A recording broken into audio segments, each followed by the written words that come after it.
Oh, okay. Okay. All right. What was franking? It was from the Eddie Murphy movie. Free postage and something else. Free postage and what else? Stamp. Oh, wait, Free that's- mailing. Okay, free postage and free mailing. Got that, yeah. Advertising. What's that? Campaign advertisement. Yeah, well, what do you need in order to mail out campaign advertisements? Money. Okay, no.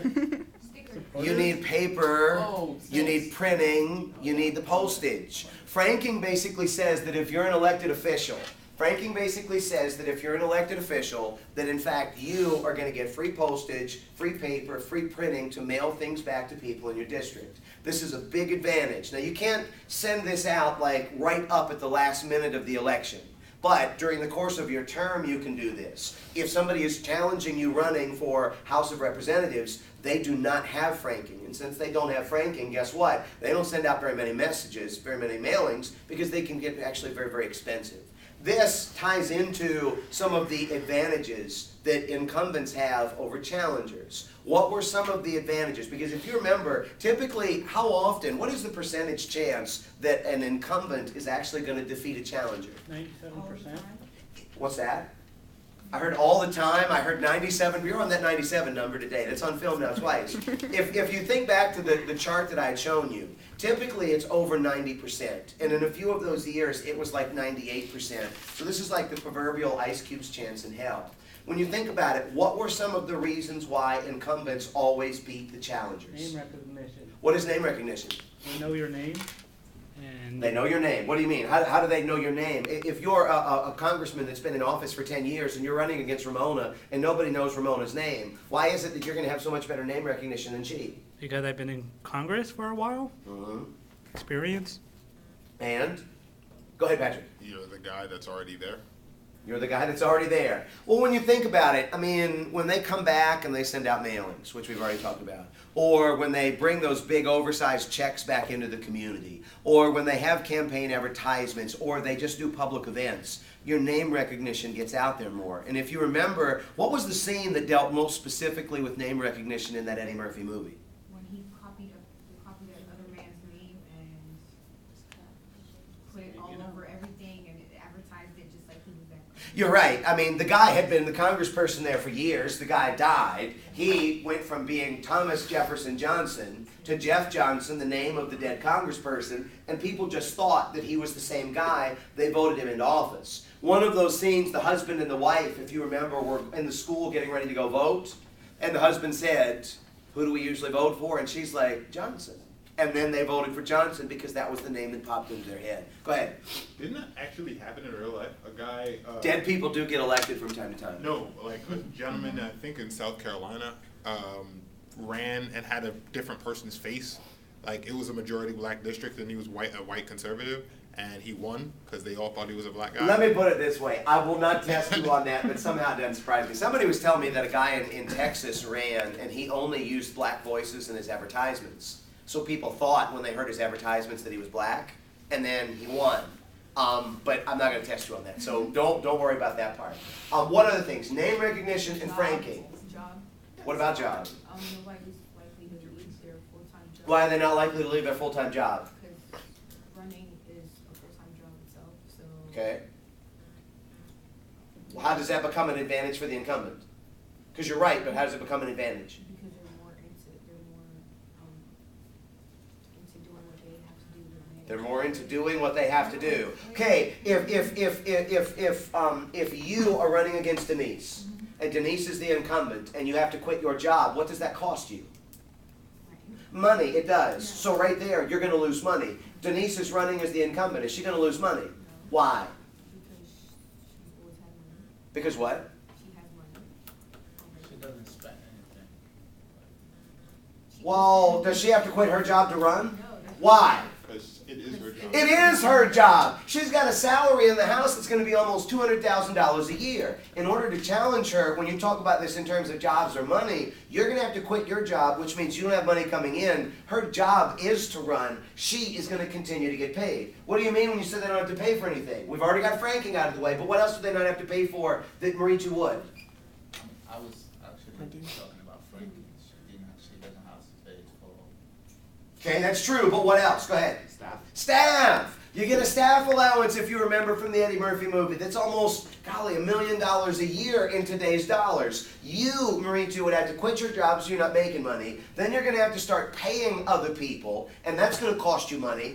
Denise is getting paid, and she's got a staff allowance from the government for people that are going to help her get reelected. So boom, boom, those are two big advantages there. What's the other thing? If you know that Denise is the incumbent and Marie Two is the challenger, who are you likely to give money to if you're an interest group?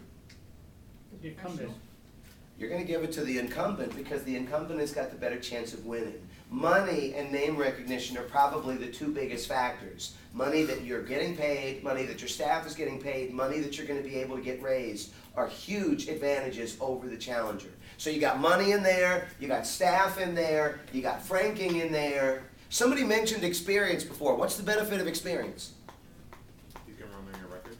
Okay, that could be a benefit. That could also be a real problem trying to run on your record too. But there's something that happened in the Eddie Murphy. What was he trying to do in that movie?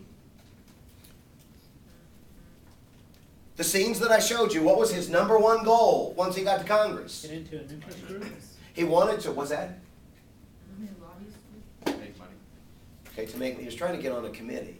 And if you remember, when you have more experience, you get the better committee assignments. And when you get the better committee assignments, you're able to do more things for the people back home.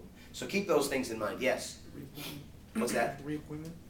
What is reapportionment? No, reapportionment. Yeah, what is reapportionment? Census. It is dealing with the census. Every 10 years, you count the people, and then when the population changes, what do you have to do sometimes? Go ahead. Realign the district. So some states are going to gain people, and they're going to gain seats. Some of the states are going to lose people, and they're going to lose seats. Reapportionment is redrawing the districts, and this is doing it in a legal manner. And it basically is about 800,000 people now per district. So the number one factor is you're going to try and get it so that one person equals one vote. And then from there, people start playing around with the political party advantage or the racial advantage as far as reapportionment, things like that. What other questions have y'all got? What was the filibuster? When a senator can talk as long as he wants on the floor for a bill. Yeah, the idea behind a filibuster is that the senator can speak as long as he or she wants on a bill. And do they get breaks? No. No. Do you remember what the longest filibuster was? 24 hours. Homeboys who didn't want segregation. It was almost 25 hours, and it was by Strom Thurmond from South Carolina dealing with a civil rights bill in the 1960s, yes. He got up there, and do you remember what things he talked about? Random Yeah, stuff? right. He read from the phone book. What's that? I said random stuff. Okay, I could use a little bit more specific than that. Do you have to talk about the bill when you filibuster? No, it does not have to be germane or related to the bill. So he read from the phone book. Do you remember anything else that he talked about? Anybody? Bible. He did. He read from the Bible. He read from the phone book. He read his grocery list. Every once in a while, he did actually talk about the bill, but not for almost 25 hours. Why do people get very upset about people that filibuster? Go ahead. Because you can't leave until the senator gives the floor. Actually, when you think about it, you can't do any business. You can't do any business as long as they're talking because they control the floor. And then, you're right, I mean, you've got to be there quickly in order to vote or whatnot. How can you shut them down?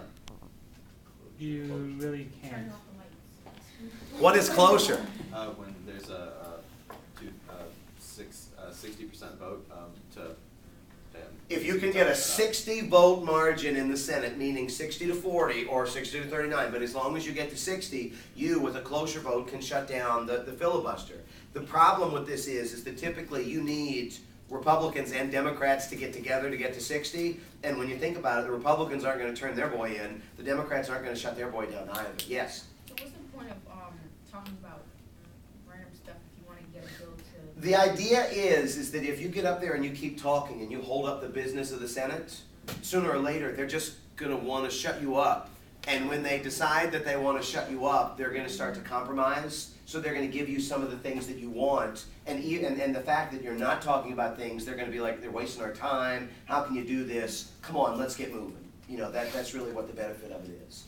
As you look at these, characteristics of the House, Senate filibuster, we got the articles. We went through powers of the House and the Senate, and then this would be another good example of this, because when you think about it, in the House, it's very, very structured. In the Senate, it is not. You can filibuster because there are fewer members. And when you think about these powers of the House and the Senate as well, remember, as a House member, you're going to be thinking about your district first and then your state. And as a senator, you're going to be thinking as the state as a whole because you represent the whole thing, and then some of the individual districts. Do y'all have any other questions about anything up here? Yes? Yeah. You want to know all the questions? At this point, yes. I removed some the first time. I may try to remove some. I'm not really going to sit down and get this thing written until tomorrow.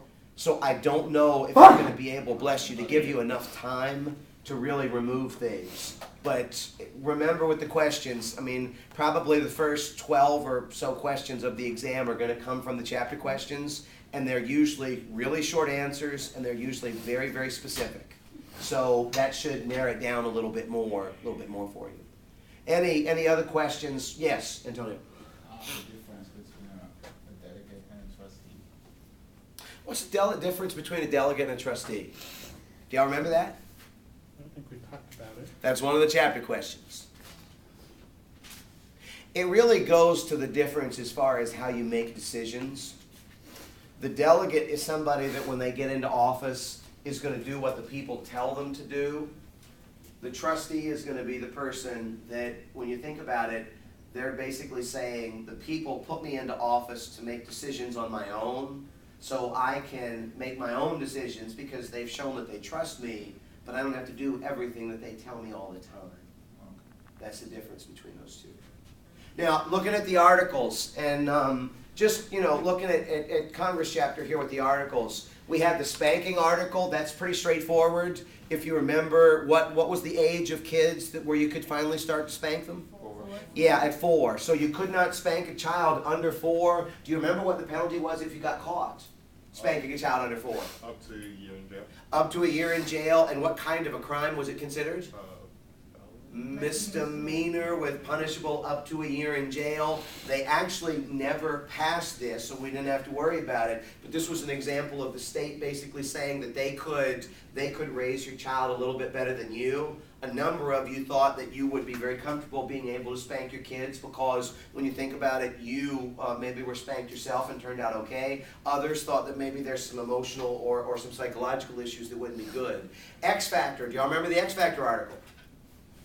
You mean when the next... Damn it, I lost my train of thought. Zoom in on it. I did. X Factor, go ahead. That was when in the Senate race in Illinois, when one of the, was it the incumbent? Or somebody that was running, like their ex had some dirt on You them. remember his name? No, it's like it was. You remember her name?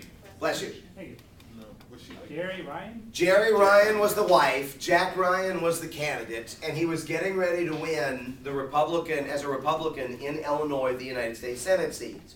The Democrats went into his divorce records, and they found out, what was it that Jack told Jerry? She wanted to go like sex clubs. He wanted to take her to the sex clubs, he wanted to kick it out in public, different things along these lines. And when she said no, what did he tell her? It was sexy when she cried or something. Like No, tears are a turn-off, baby. And if you remember, they released this right at the very end of the election. He was getting ready to win. Did he win? No. Who did? Obama. Obama. The X Factor is basically saying. The X Factor is basically saying, when you think about it, that what it is that ex-wives can actually cause you problems as a congressperson. And the article details some other examples. You don't hear the Obama one, though. But really the reason he got into office as much as anything was not his fundraising and his speeches, but he benefited because of somebody else's sex scandal. The out-of-wedlock laws, do you remember that one? That was the one that forbid people from living together out of wedlock? Take a look at that one, because Deborah Hobbs was the police dispatcher. What happened to her? She got fired Deborah Hobbs got fired. Why? because she lived with her boyfriend. Yeah, and as a police dispatcher, she's basically doing what by not following this law? Giving like other citizens don't have to follow it if she makes a call for a cop to go there. Oh, Yeah. this is somebody who's Yeah, the idea basically is that law enforcement should follow the laws, and if they're not, then how is it that they could go and enforce them? Well, the sheriff went to her and basically said, you either need to marry him, you need to move, or you need to get another job, because you can't keep working here if you're going to be living together out of wedlock. And in fact, the sheriff fired her, if you remember, in this.